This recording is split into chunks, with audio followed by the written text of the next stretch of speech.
Okay, everybody. So today we're going to look at the resolution of a force into components. We've been looking at series of concurrent forces that all go through a point, and we've been finding like one resultant for those forces. So what we're going to do now is we're really going to take the force and look at the force as kind of how we're going to do it backwards. We're going to look at the force as kind of the resultant, and we're going to take we're going to take the force and we're going to resolve it into components. So, for example, if we have a force and we have, let's say, the y and the x direction, we can come down here, and if this is F, that's big force F, then this would be F sub x, and this component would be F sub y. So we're going to talk about finding those components, because that's important when we start getting into equilibrium and the equilibrium equations and putting things in different directions. So here's an example of a force, 1,000-pound force right there, that we're going to have two directions. Now, they don't have to necessarily be perpendicular to each other. In this case, you see that we have a U direction and a V direction, and they're actually 80 degrees apart. So this is how we're going to solve it, by using the force triangle method. So if you look at it, you can see that our 1,000-pound force and has the U axis is 45 degrees clockwise from the force. So here's our 1,000-pound force, and we go 45 degrees clockwise, and now we're in the U direction, just like this. So that's the F sub U. That's the component of the force F, in this case the 1,000-pound force, in the U direction.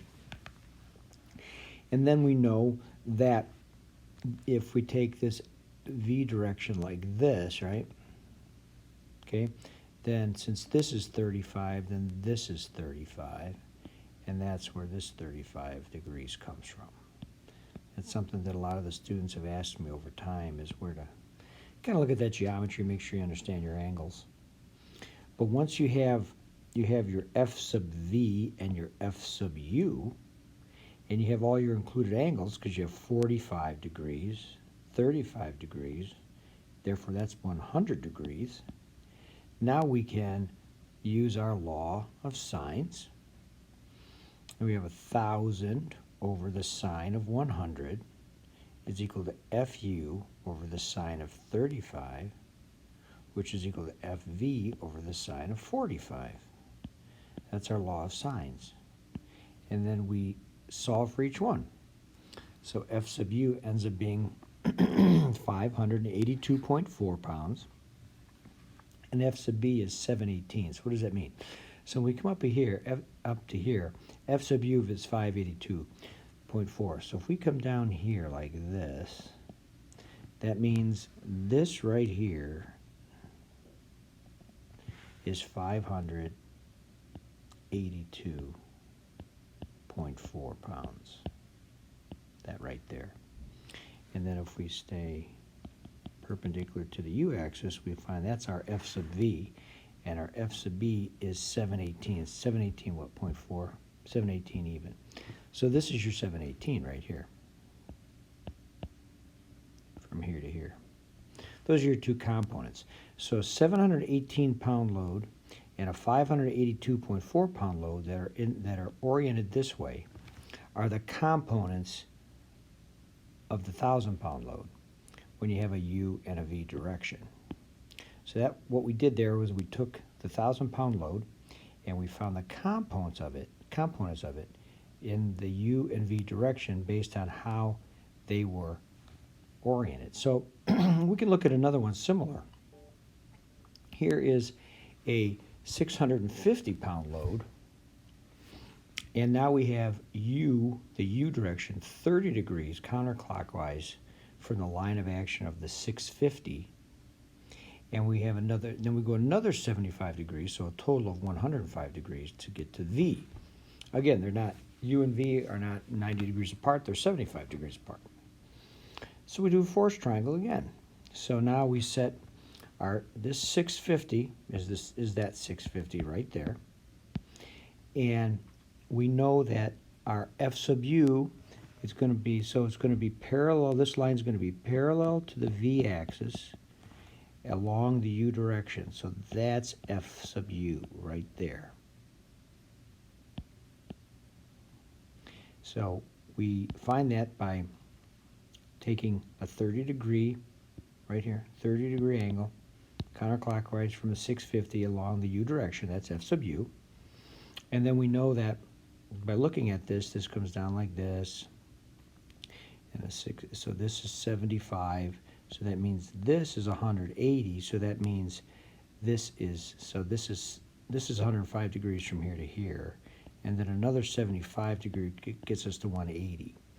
And then if that's 75 right there, right, then that is 75 here. So we have our forced triangle laid out. So this is your F sub U here, this is your F sub V here, and we know that this angle at the top is 180 minus the other two included angles, which is 180 minus 75 minus 30. And again, we do our law of sines.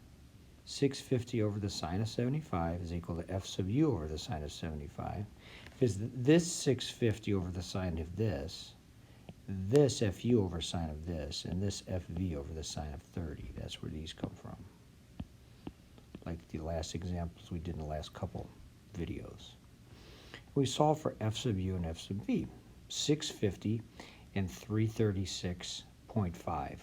So again, what we've done is we've looked at this system right here, and we've said, all right, we found